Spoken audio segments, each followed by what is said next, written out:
मीरा के विवाह पर चर्चा। मीरा उनकी बहुत प्यारी बेटी थी। ये उसकी सुंदरता सरलता पर जैसे न्यौछावर थी। बस उन्हें उसका आठों पहर ठाकुर जी से चिपके रहना ठीक नहीं लगता था। इसलिए मीरा की जो बड़ी माँ है गिरजा जी, वो मीरा को यदा कदा वीरों की गाथा और सुनाती थी। मीरा को दो ही कार्य अच्छे लगते, या तो भक्ति की चर्चा या वीरों का चरित्र। कुंभा के दूसरे पुत्र थे रायमल। इन्हीं रायमल की पुत्री है गिरजा जी और इनके भाई हैं महाप्रतापी सांगा संग्राम सिंह जी। एक हाथ, एक पैर और एक आंख से ही तथा 80 घावों के निशानों से भरी देह, किंतु मातृभूमि और प्रजा शरणागत के लिए प्राण हथेली पर लिए फिरने वाले एक नाथ लिंग के अवतार जैसे हों जैसे। फूला के साथ मीरा ने उसके निजी कक्ष में प्रवेश किया। उसने देखा कि किशन थाल लिए खड़ा है। गिरजा जी की दासी नर्मदा ने उसके हाथ से थाल लेकर गिरजा जी के सामने किया। उन्होंने दाहिने हाथ से छूकर सम्मान दिया। किशन ने हाथ थाली होते ही झुककर प्रणाम किया। उन्होंने झूले पर बैठे बैठे ही हाथ जोड़े और समीप खड़ी दासी से धीमे स्वर में कुछ कहा तो उसने किशन से कहा, बाई सा हुकुम आशीष फरमा रही है। माने जो थाली में कुछ लेके आए थे तो उससे चर्चा हो रही है। उसने नीची दृष्टि किए एक बार फिर झुककर प्रणाम किया। नर्मदा ने थाली करके उसमें सुंदर जरी का सरोपाव न्यौछावर के लिए 21 मुद्रा स्वर्ण मुद्रा पान मिष्ठान रखकर उसी प्रकार रेशमी वस्त्र से ढककर गिरजा जी के हाथ से छुआकर किशन को दे दिया। कुछ अपनी ओर से भी लेख भेज रही है। इसके अतिरिक्त एक सरोपाव स्वर्ण की अंगूठी और 51 चांदी के सिक्के उनकी ओर से किशन को दिए गए। प्रणाम कर किशन उनकी ओर पीठ ना करके पीछे की ओर चलता हुआ द्वार लांघकर चला गया। उसके जाते ही जैसे दूसरे महल को किसी ने झकझोर कर जगा दिया हो। दासियों के हाथ यंत्र की भांति चलने लगे। गद्दे और तोशकों के खोल बदले जाने लगे। दीवालों के चित्र द्वार पर लगे पर्दे उसके देखते देखते बदल दिए गए। दो दासियां ढेर के ढेर दीपों में तेल और बाती लगाने लगी। शांत खड़ी या बैठी दासियां इधर उधर शीघ्रता से आने जाने लगी। उनके मुख पर की व्याकुलता मानो उनकी शीघ्रता से असंतुष्ट थी। दासियां मीरा जी के जो रिश्ता हो रहा है उसको लेकर तेजी से तैयारियां कर रही है। मीरा जी को पता नहीं है। घूंघट उघार कर गिरजा जी ने हिंडोले के समीप खड़ी फूला और मीरा को चारों ओर देखते पाया तो हंसकर दोनों हाथ पकड़कर अपनी ओर खींचकर समीप बिठा लिया। किशन दादा क्या लाया भामा हुकुम? मीरा ने अपनी गिरजा काकी से पूछा कि वो क्या लाए थे। मीरा तो चकित होकर देख रही कि वो गा रहा है राजमहल में। उनकी जो दासी है वो भूला भी नहीं समझ पा रही। ए नर्मदा, किशन जो लाए वह लाकर इनको दिखा तो। गिरजा जी ने आज्ञा दी। नर्मदा ने सब सामान दूसरे थाल में रखकर उनके सामने रख दिया। सल में सितारों, मोतियों और पन्ने जड़ी पोशाकें थी। गुलाबी रंग की आभूषण और चांदी की डिब्बी में पांच पान के बीड़े, न्योछावर की 11 स्वर्ण मुद्राएं भी थी। मीरा को कपड़े, गहने, पान वगैरह आए हैं ससुराल पक्ष पे। यह सब सामान कहां से आया? भामा हुकुम, भाभा हुकुम। ये राजपूतों की बात है। फूला ने पूछा, यह आपके बाबूजी हुकुम ने भेजा है बेटा, और जो अभी आपने भेजा सो वह आपके बाबूजी हुकुम के लिए। आज ऐसा क्यों हो रहा है? नित्य तो किशन दादा लेकर नहीं आया करेंगे, इसलिए यह वीणा भेजा है। जब आपके भावा हुकुम के पास ये भोजन करने पधार लेते हैं तो ऐसा ही वीणा किशन जी वहां लेकर जाते हैं। ये सब जीजियां इतनी भागम भाग क्यों कर रही है भावा हुकुम? मीरा ने पूछा। ये सब तुम्हारे बाबूजी हुकुम के स्वागत की तैयारी में लगी है बेटी। मेरी उम्र सा कांसा आरोग ने पधारते हैं तो ऐसा कुछ नहीं होता। वे छोटे हैं बेटी, यह सब झंझट बड़े के जीवों को ही लगते हैं, छोटे लोग सहज रूप से जी लेते हैं। उसी समय 2 खवासियों ने अपनी सास के साथ आकर धोख दी। उसकी सास को गिरजा ने हाथ जोड़े, आओ बलदेव की बहू, सब प्रसन्न तो है ना घर में? अब बलदेव जी का स्वास्थ्य कैसा है? खवासन से गिरजा जी पूछ रही है। अब तो चलने फिरने लगे हैं सरकार। अभी अभी समाचार मिला कि सरकार को स्नान श्रृंगार कराना है, सो हाजिर हो गई। ये दोनों रामचंद्र जी और रामेश्वर जी की बहू है। उन्होंने पूछा, हाँ हुजूर। दासी ने आकर बताया कि स्नान की सामग्री प्रस्तुत है, मैं जाऊं स्नान करने? उन्होंने अपनी दोनों बेटियों से पूछा। पधारो कहकर दोनों ही हिड़ोले से उतर पड़ी। मीरा श्याम कुंज की ओर तथा फूला अपनी सखियों के पास। रात ठाकुर जी को शयन कराकर मीरा उठ ही रही थी कि गिरजा की दासी चंदन ने आकर धीरे से कहा, बाबूजी हुकुम आपने याद फरमावे बुला रहे हैं, माने बड़े कुंवर सा आपको बुला रहे हैं। रात में मीरा को दासी ने आके बताया। क्यों? अभी उसने चकित होकर पूछा। दासी ने साथ जाकर दासी के साथ जाकर मीरा ने देखा कि चित्तौड़ी रानी का महल प्रकाश से नहा रहा है। नीचे दमा मणियां गा रही हैं। पूरा महल नीचे से ऊपर तक सुगंध से जगमगा रहा है। सभी महलों से न्योछावरें और मनुहारें आ रही हैं। अथा सेवक दासियां इधर से उधर भागते से चल रहे हैं। छोटे भाई तो स्वयं ही आ गए हैं न्योछावर करने।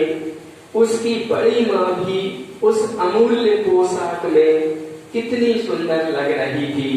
वे घूंघट काढ़े बीरम देव जी के पास ऊंची गद्दी पर विराजमान थी।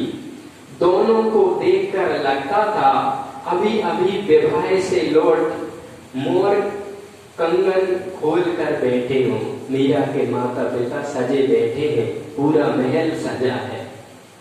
मीरा रात में जब गिरधर सो गए तब उस महल में बुलाए तो मीरा देख रही है। दोनों को प्रणाम करके वह बीरम देव जी के पास बैठ गई।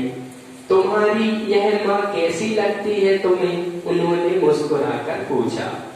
माँ तो माँ होती है, माँ कभी बुरी नहीं होती, मीरा ने हंसकर कहा। इनके पीहर का वंश वह कैसा है, ये तो इस विषय में मुझसे अधिक आप जानते होंगे। यदि मुझसे ही सुनना चाहते हो तो हिंदू व सूर्य का वंश संसार में सर्वोपरि है, मीरा कह रही है।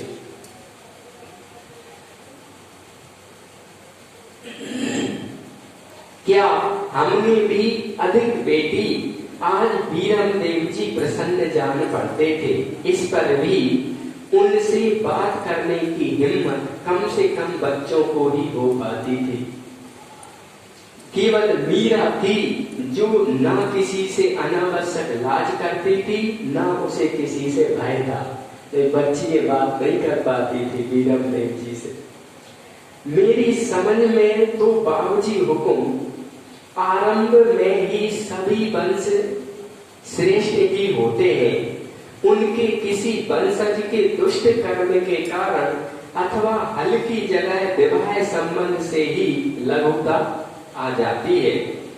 होने को तो सिसोदिया वंश में भी उदा हत्यारा जैसे पितृहंता और पृथ्वीराज जगमाल जैसे भाई को मारने का प्रयत्न करने वाले हुए ही हैं, किंतु परंपरागत एक लिंग के दीवानों के गुण गरिमा के सन्मुख वे छोटे मोटे दूषण दब जाते हैं।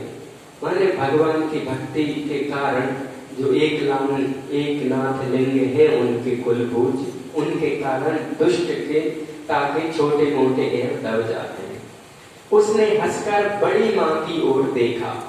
भामा हुकुम, अब तो यहाँ केवल जीजिया ही है, घूंघट उठा दीजिए ना। लग रहा है जैसे बाबूजी हुकुम अभी अभी आपको विवाह के मंडप से उठाकर ले आए हो, मीरा कह रही थी। कोई आएगा तो पहरेदार खड़ी जीजी आकर बता देगी। मीरा की बात का जब बीरम देव जी ने भी समर्थन किया तो गिरिजा जी ने घूंघट सिर पर रख लिया। मीरा ने उनका मुंह देखकर कहा, कितनी सुंदर लग रही है आप। तेरे जैसी तो नहीं, तू तो रूप की खान है, मेरी लाडल पूत। उन्होंने मीरा के मुख को अंजलि में भरते हुए प्यार से कहा। गिरिजा जी ने रूप की खान शब्द सुनते ही मीरा के हृदय में विद्युत रेखा लहर सी गई। मुख से कराहे निकलते रह गई। मुख पर आई विवरणता को देखकर बीरम देव जी ने पूछा, स्वास्थ्य तो ठीक है ना? हुकुम, मीरा ने सिर हिलाया। तुम्हारी इन माँ के भतीजे हैं भोजराज, माने गिरजा के, रूप और गुण की खान। मैंने सुना है, बीच में ही मीरा ने कहा। पिताजी बता रहे, मीरा ने कहा मैंने सुना है। वंश और पात्र में कहीं कोई कमी नहीं है। राणावत जी तुझे अपने भतीजे की बहू बनाना चाहती हैं। बाबूजी हुकुम, मीरा ने सिर झुका दिया। ये बातें बच्चों से करने की तो नहीं है। मीरा पिताजी कोई बोल रही, जानता हूँ बेटी, पर दाता हुकुम ने फरमाया है कि मेरे जीवित रहते मीरा का विवाह नहीं होगा। बेटी बाप के घर में नहीं खटती। बेटा यदि तुम मान जाओ तो दाता हुकुम को मनाना सरल होगा। बाद में ऐसा घर वर शायद ना मिले। मुझे भी तुमसे ऐसी बातें करना अच्छा नहीं लग रहा है, किंतु कठिनाई ही ऐसी आ पड़ी है। तुम्हारी माताएं कहती हैं कि हमसे ऐसी बात कहते नहीं बनती, पहले उसे योग भक्ति सिखाई, अब विवाह के लिए पूछते फिरते हैं। इसी कारण स्वयं पूछ रहा हूँ बेटी। पिताजी असमंजस में है। माताएं तो मीरा से अंतर में नाराज हैं कि ये भक्ति कर रही, और मीरा के दादू सासे कह नहीं सकते, इसलिए पिताजी ने रात में मीरा बुला के विवाह की बात बताई। बाबजी हुक्म रुधे कंठ से मीरा केवल संबोधन ही कर पाई। ढलने को आतुर आंसुओं से भरी बड़ी बड़ी आंखें उठाकर उसने अपने बड़े पिता की ओर देखा। हृदय के आवेग को अदम्य पाकर वह एकदम से उठकर माता पिता को प्रणाम किए बिना ही दौड़ती हुई कक्ष के बाहर निकल गई। बीरम देव जी ने देखा मीरा के रक्त विहीन मुख पर व्याघ्र के पंजों में फंसी गाय के समान भय, विवशता और निराशा के भाव, और मरते पशु के आर्तनाद सा विकल स्वर बाबजी हुकुम कानों में पड़ा तो वे विचलित हो उठे। वे रण में प्रलयंकार बनकर सबों से धरती पाट सकते हैं। व्याघ्र, हाथी और भैंसे से, सांड से निशस्त्र केवल बाहु भुजबल से युद्ध करके उन्हें यमलोक पहुंचा सकते हैं, किंतु किसी आवश विवश प्राणी की ऐसी आंखें वे देख नहीं सकते, सह नहीं सकते। उन्हें तो ज्ञात ही ना हुआ कि मीरा बाबजी हुक्म कहते ही दौड़कर कक्ष से बाहर कब चली गई। बड़ा कष्ट हुआ। मीरा शीघ्रता पूर्वक सीढ़ियां उतरती चली गई। वह नहीं चाहती थी कि कोई उसकी आंखों में आंसू देखे, अतः जितना शीघ्र हो सके इस जगमगाते महल और चौक को वह पार कर जाना चाहती थी। जिसने भी उसे दौड़ते देखा चकित रह गया। किसी ने तो पुकारा भी, क्या हुआ बाईसा, इतनी तेजी से कहां पधार रही हैं? मीरा ने न पुकारने वाले को उत्तर दिया, न उन चकित आंखों की ओर देखा। वह तो दौड़ती हुई अपने कक्ष में गई और धम्म से पलंग पर औंधी गिर पड़ी। हृदय का बांध तोड़कर रुदन उमड़ पड़ा। यह क्या हो रहा है मेरे सर्व समर्थ स्वामी?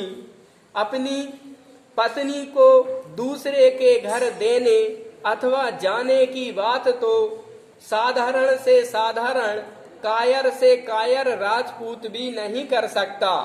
शायद तुमने मुझे स्वीकार नहीं किया, अन्यथा तो यदि तुम अल्प शक्ति होते तो मैं तुम्हें दोष नहीं देती। तब यही सच है कि तुमने स्वीकार ही नहीं किया।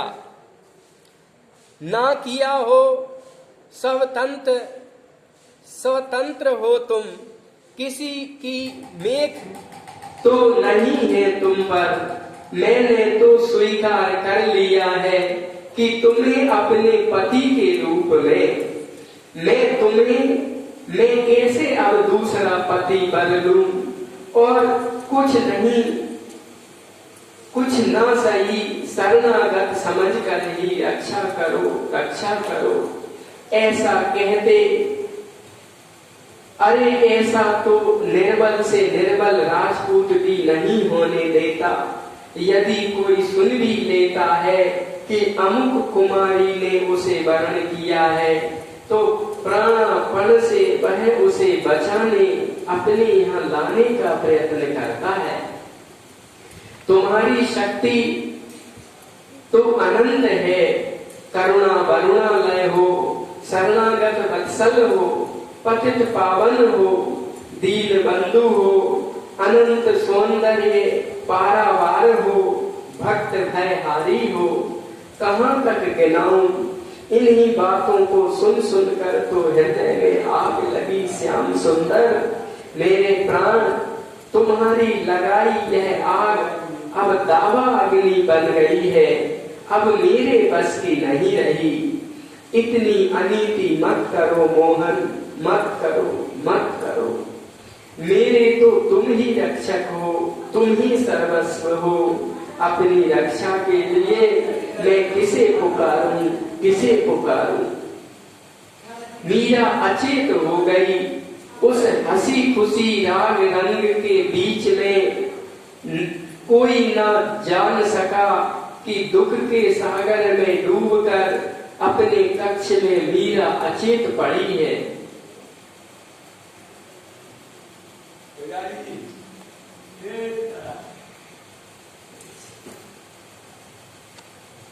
वीर शिरोमणि राव दूधा जी का महाप्रयाण।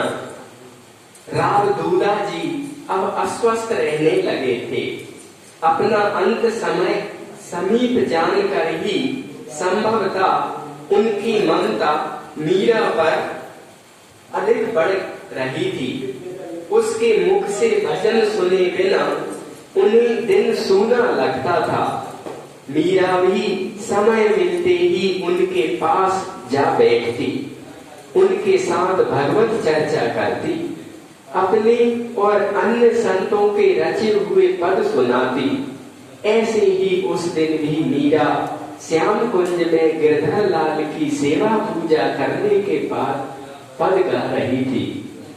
मीरा जी की विवाह की चर्चा चल रही है और मीरा को बचपन में ही पिताजी ने, माता जी ने कह दिया था। एक बार मीरा छोटी थी, गांव में से बारात निकली तो मीरा ने पूछा ये घोड़े पे बैठा कौन जा रहा है? तो बोले ये बीर है, बीरनी को भरने जा रहा, ये दूल्हा है, बधू को लेने जा रहा। तो मीरा ने मचल के माँ से कहा कि मेरा बीर कहाँ है? तो माँ बोली कि मैं कैसे बताऊं कहाँ है? नहीं बोले बताओ। छोटी बच्ची थी तो बोले तेरा बीर, वो गिरधर गोपाल थे महात्मा जी के दिए, बोले तेरा बीर ये है। तो मीरा ने अपने पिताजी के पिताजी राव दूधा से पूछा कि मेरे बीर तो भगवान है। अब मैं जब वो सियानी हो गई तो बोली मेरे तो व्यवहार हो गया, माँ ने कह दिया था तेरा बीर है तो मैं उनको पति मानती हूँ। तो दादा ने कहा मेरे जीते जी तेरा ब्याह नहीं होगा। मीरा ने भी कही मैं अब ब्याह नहीं करूंगी। अब मीरा के ब्याह की चर्चा हो रही है और राव दूधा बूढ़े हो गए हैं तो मीरा उन्हें पद गा के सुनाती है और राव दूधा बिना पद बिना भगवत चर्चा के उनको अच्छा दिन नहीं लगता। मीरा गा रही है पूजा करके। मारी सुत